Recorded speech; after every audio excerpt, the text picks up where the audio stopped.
Hey, sup guys? It's a stick figure historian. So, Charles I has just become King of England and Scotland. And one of the first things he did as king was to begin a war with Spain. Now, you'll remember from the last story that Parliament had wanted a war with that nation, but it wasn't just their idea anymore. Charles was angry with the Spaniards for how they had treated him when he wanted to marry Princess Maria Anna, and he wanted to get them back. Also, at this time, there happened to be a great war going on in Europe, the 30 Years' War. And unfortunately, it would take me a rather long time to explain this war to you, so I'll have to save it for another time. Basically, it was a war between Protestant and Catholic nations in Europe. And by making a move against Spain, which was a Catholic nation, Charles would be taking a side with the Protestants in this war. This would help convince Parliament that he was really not going to be a Catholic like his wife, while at the same time getting him revenge on Spain. The king put his friend and advisor George Villiers in charge of a naval expedition, with the goal of seizing several Spanish ports and capturing their treasure ships, returning from the American colonies. The ships were launched, and there was trouble from the start. Storms, lack of supplies, and ultimately defeat sent the fleet back home in tatters. And that was the end of the very short war with Spain. Parliament immediately blamed Villiers for the failure. And really, he was at least partly to blame.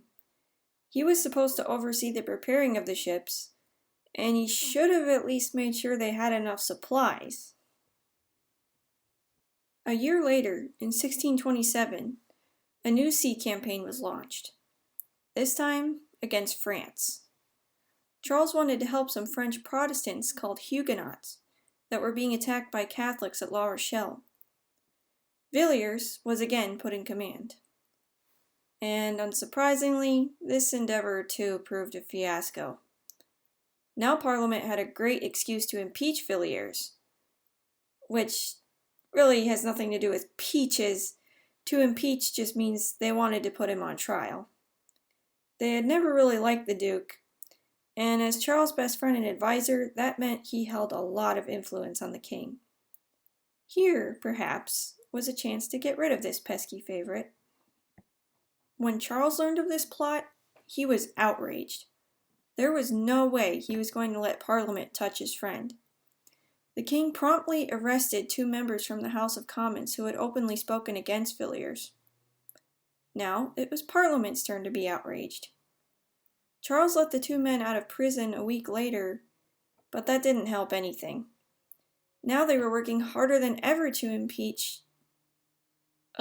sorry about that. Now they were working harder than ever to impeach... Okay, enough with the peach already!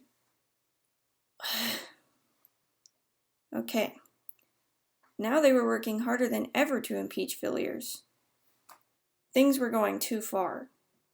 Charles simply disbanded Parliament before they could do anything more. He decided he could rule well enough without them. But it wasn't long before he realized he couldn't.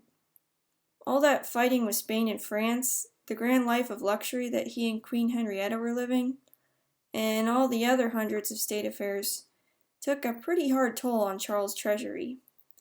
He needed Parliament to help him raise money. He had tried at first to get it on his own by attempting to levy a tax he had created on some of the nobles and gentry.